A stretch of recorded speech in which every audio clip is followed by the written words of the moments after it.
Hindi may kakailang hadlang sa pag-aaral ng ilang kabataan ang matinding kahirapan. Pero ibahin niyo ang grade 6 student na nakilala ng GMA News.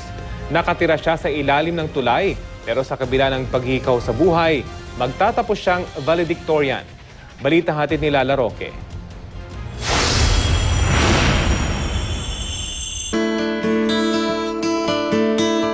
Ang tulay na ito sa Paco, Maynila, tahanan na para sa pamilya Igano. Masikip, madilim at maalinsangan man, hindi nawawala ng pag-asa ang mag-asawang Igano na isang araw magbabago din ang kanilang kapalaran dahil sa anak na si Sienna.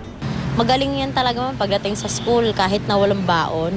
Pumapasok talaga yan. Umiiyak pa yan pag hindi pumapasok eh. Consistent top 1 si Sienna mula noong siya'y grade 2. At sa pagtatapos niya sa grade 6 ngayong taon, graduate siyang valedictorian. Pero hindi raw ito naging madali sa tulad niyang salat sa buhay.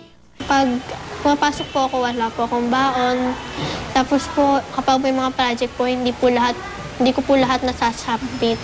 Kaya po, yung minsan po sa project po, ako bumababa.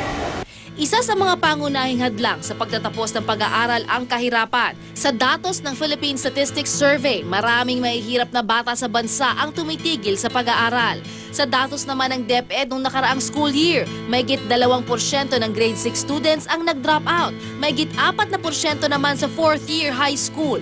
Sa buong mundo, panlima ang Pilipinas sa mga may pinakamaraming bilang ng mga batang drop out. Si Sienna, bagamat bata pa lang, batid na ang kahalagahan ng edukasyon bilang susi para makaahon sila sa kahirapan. Gusto ko po kasi may angat po sa buhay yung mga magulang ko. Kasi po simula pa po nung bata pa po sila, mahirap na po talaga sila. Lakas lang po ng loob, tsaka po pag tiyagang mag-aral lang po ng mag-aral. Kapag po yung wala kang pinag-aralan po, mahirap po makakuha ng trabaho.